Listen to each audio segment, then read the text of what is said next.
조갑제 TV 시청자 여러분 안녕하십니까? 2025년 5월 19일 사전투표를 열흘 남겨놓은 시점입니다. 오후 1시입니다. 어제 있었던 대선 후보 4명의 TV 토론을 보신 분들은 저마다 채점을 했을 것이라고 생각합니다. 그런데 하나 유념할 필요가 있는 게 TV 토론이 당락에 영향을 미친 적은 없습니다. 그리고 지지율에 큰 영향을 미친 경우도 매우 드뭅니다. 미국은 다릅니다만 한국은 그렇습니다. 특히 사전투표일을 열흘 앞두고 지금 국민들의 한 90% 정도는 찍을 사람을 이미 정해 놓았습니다. 그래서 TV 토론으로 뭐 판세가 바뀐다든지 하는 것은 언론의 이야기고 실제로는 그런 일은 일어나지 않습니다. 그러니까 조금 여유 있게 관찰할 필요가 있다고 생각합니다. 어제 저의 평을 요약한다면은 지금 1등을 달리고 있는 이재명 후보는 결정적 실수를 하지 않았습니다. 그러면은 선방한 겁니다. 2등을 달리는 김문수 후보는 결정적인 득점을 하지 못했습니다. 그렇다고 크게 실수한 것도 없습니다. 이준석 후보는 아주 홀가분한 입장입니다. 윤석열도 이재명도 안 된다는 그 입장에서 주로 어제는 이재명 후보를 공격을 해서 상당한 득점을 한 것으로 보입니다. 권영국 민주노동당 후보는 운동권적 어떤 본성을 드러냈습니다. 그 또한 목표를 달성한 것으로 보입니다. 그런 가운데서 어제 토론에 대해서 저의 생각은 이미 밝혔습니다만은 최보식 언론의 최보식 기자가 쓴 논평을 소개해 드리려고 합니다. 조선일보 사회부장 출신의 최보식 기자는 작년 의료대란 계엄 사태 그리고 요사이 진행되고 있는 이 조기 대선 과정에서 언론의 정도를 지키면서 보도를 하는 아주 몇 안 되는 아주 소중한 분 중에 한 분이라서 제가 자주 이분의 의견을 전해드립니다. 최보식의 언론에 올라 있는 최보식 편집인의 글 제목은 TV 토론이 승부 판가름 이란 언론 보도는 과장 혹은 허위다. 첫 토론 승자는 누구인가 이렇게 되어 있습니다.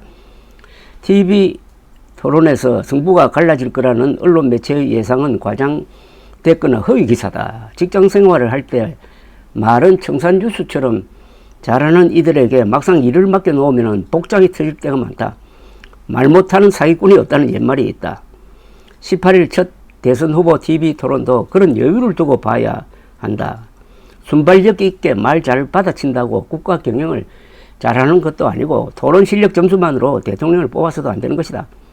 그러면 김영삼은 어떻게 대통령이 됐고 눌변의 정몽구는 어떻게 현대차를 경영했겠나. 이날 토론 실력의 관점에서 보면 이준석이 상대적으로 잘한 게 맞다. TV 화면에서 약간 통통하고 홍조 가득한 얼굴이 대통령 후보로서 앳되게 비치도록 한 점은 미스였다. 이준석은 보수 경쟁에서 70대 김문수보다 말도 조리가 있었고 컨텐츠와 디테일에도 강했다. 그는 이재명을 상대로 친중파, 엉터리, 괴짜, 경제학, 퍼주기, 사이비 종교 등 귀에 속 들어오는 단어로 낙인을 찍는 전략을 구사했다. 하지만 그렇다고 보수 진영에서 이준석을 김문수의 대안으로 여길까? 이재명 후보는 여유있고 안정적이었으며 노련한 면모를 보여주었다. 그는 자신을 공격하는 김문수, 이준석을 극단적, 단편적이란 말로 반격했다. 자신을 친중 반미로 몰아갈 때 상황에 맞춰 유연하게 판단해야 하고 그 판단 기준은 대한민국 국익이라고 말한 것은 시청자들에게 설득력 있게 들렸을 것이다. 그가 위험한 후보는 아닐지 모른다는 점이 전달되었다. 김문수 후보는 좀 답답했지만 상대에 대한 예의 바름 화법에서 그의 점잖은 인격을 보여주었다. 그가 질문받을 때 상대를 똑바로 쳐다보며 경청하는 모습이 좋았다. 크게 실수한 게 없었고 무난했다.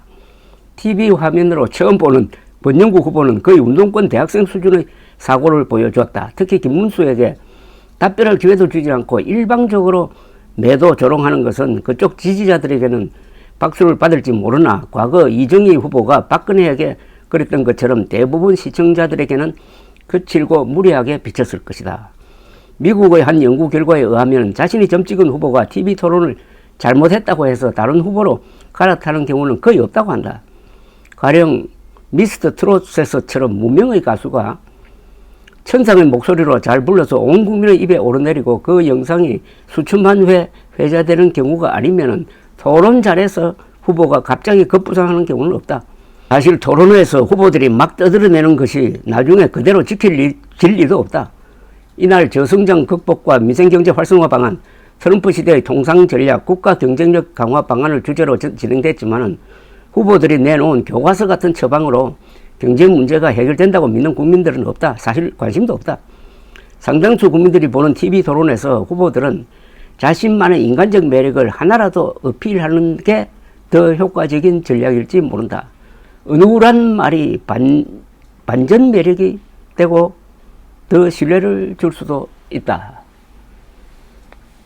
저도 이 최보식 기자의 의견과 거의 비슷합니다. 다만 이런 토론을 통해서 네 사람이 뭘 고민하고 있는지 국가의 현안 문제가 뭔지는 알 수가 있습니다.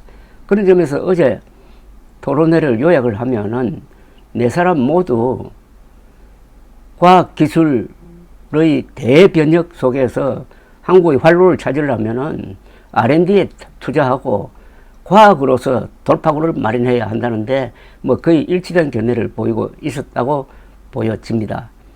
어제 이재명 후보, 권영국 후보는 경제가 잘못된 게 비상계엄령 사태 때문이라고 하기는 했는데 그것을 절실하게 전달하는 데는 이르지 못했다고 생각합니다. 지금 여론조사를 보면은 왜 이재명 후보가 이렇게 약 600만 표 차이 이상으로 당선되는 방향으로 질주하고 있느냐 하면은 생활인, 즉 자영업자, 그리고 사무실 근무자, 생산 현장 근무자들이 완전히 국민의힘 후보에게 등을 돌렸습니다. 생활인들의 반란이 지금 일어난 겁니다. 이 점에 대해서 아주 절실하게 문제를 전달할 수 있으려면은 그 생활인들과 밀착된 생활을 해야 되는데 그런 실감이 어제 제대로 전달되지 않았다는 느낌이 들었습니다. 감사합니다.